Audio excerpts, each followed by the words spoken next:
Praise the Lord, everybody. I'm going to need this to go a little down. Praise the Lord, everybody. Come on, we ought to be able to do better than that. Praise the Lord, everybody. Some of us was lost in the wilderness, but God brought us out. We ought to be able to give God some praise. Hallelujah. Praise the Lord, everybody.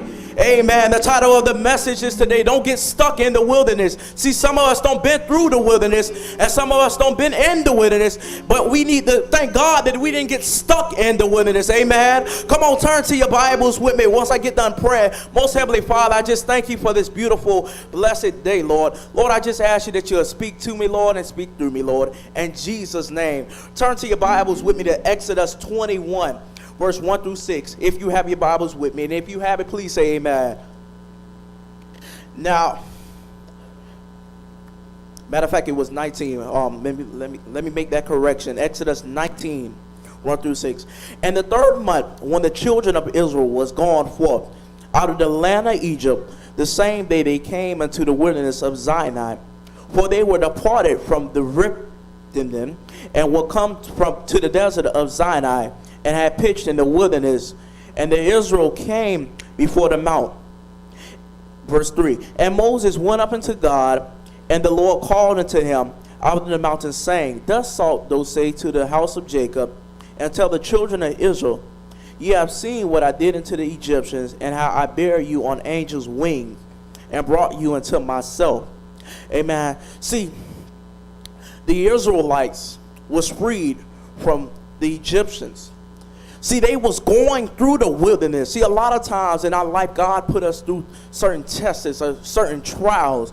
And sometimes he might sit us in this wilderness to see what we was going to do. See, they were going through the wilderness, but their problem was they didn't have trust in God. See, sometimes when we're in that wilderness, the order to get out, we got to have trust in God. See, we can't worry about what's going to happen. We just got to have faith and trust in God. And see, that was the problem. They didn't have the faith or the trust. They thought that Moses was going to lead them to die. And see, they made a 2-week trip into a 40 years trip. It's because they got stuck in the wilderness instead of going through the wilderness. And see, they were stuck. And by the time that 40-year period ended, the only people that was able to get in were the young people, because all their parents and all their grandparents and everybody else was stick of confusion. And it got to the point where they leader that God had put in front of them. See, that's another thing, people of God, we have to learn to submit to our leader. That's a big thing that goes on in the church, is that we don't submit to our leader that God put in front of us, and we wonder why we're having problems.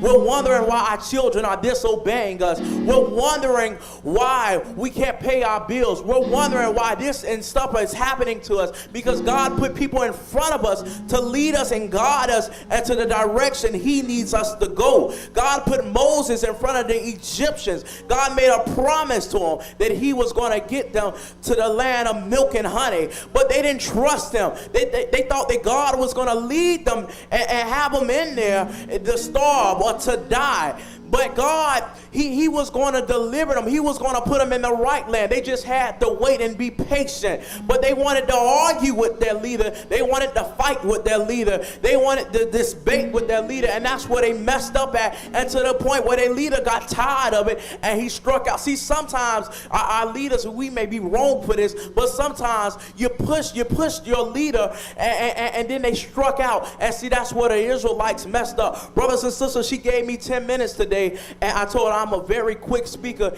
And see, we shouldn't push our leaders to that extent. We should be the sheep. We should be the sheep that God wants us to be and follow our shepherd. God put people in front of us so we can follow them. Because in order to lead, you have to follow. And if you want to be a leader, you have to follow. And God put us in that line so we can get where we want to go. We all are trying to see that promised land one day. We all are trying to shake his hand one day. We all are trying to be a sheep instead of a goat. And that line, we all want to answer yes. When I was hungry, did you feed me? When I was tired, did you give me a place to sleep? When I was in jail, did did you come visit me? We want to answer yes to that. We want to hear the words, well done, my good and faithful servants. Brothers and sisters, it is time for us to get it together. Young people, it is time for us to stop turning from the church and come into the church.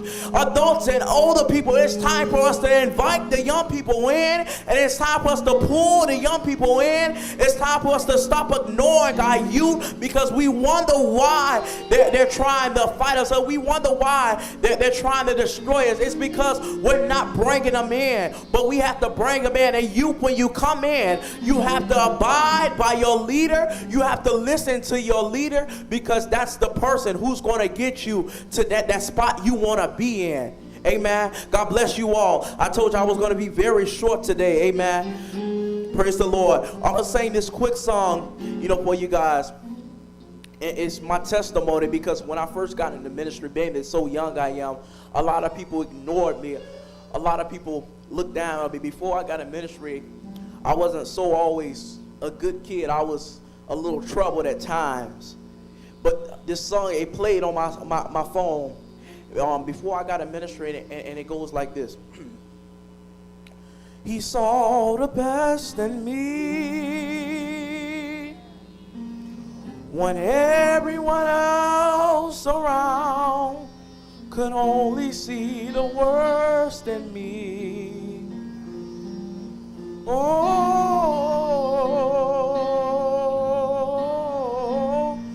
he saw the best in me. Come on, somebody, sing it with me. When everyone else around could only see the worst in me. Oh, now watch this now. Sing. He is mine, and I am his.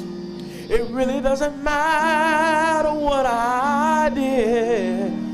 He only sees me for who I am. Oh, he's mine, I'm his. It really doesn't matter what I did. He only sees me for who I am. Oh, he's mine. Oh, he's mine, and I am his. It really doesn't matter what I did. He only sees me for who I am. A new person, a person in a direction that's going straight. He's mine, and I'm his. It really, really doesn't matter what I did. He only sees me for who I am. Oh, he saw the best in me when everyone else around could only see the worst in me. Oh,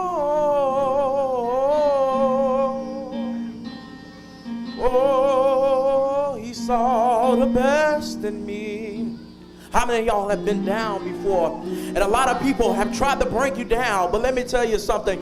All you have to do is call on the name Jesus and remember that he's the only friend that you need. You don't have to need nobody else. But if you call on the name Jesus, he will always be your friend. You don't have to care what nobody say or how people look at you, because you have somebody saying, he's mine and I'm his. It really doesn't matter. He don't care what you did, but he sees a new heart in you. He sees a clean heart. He's ready to take you, but all you got to do is let him take you.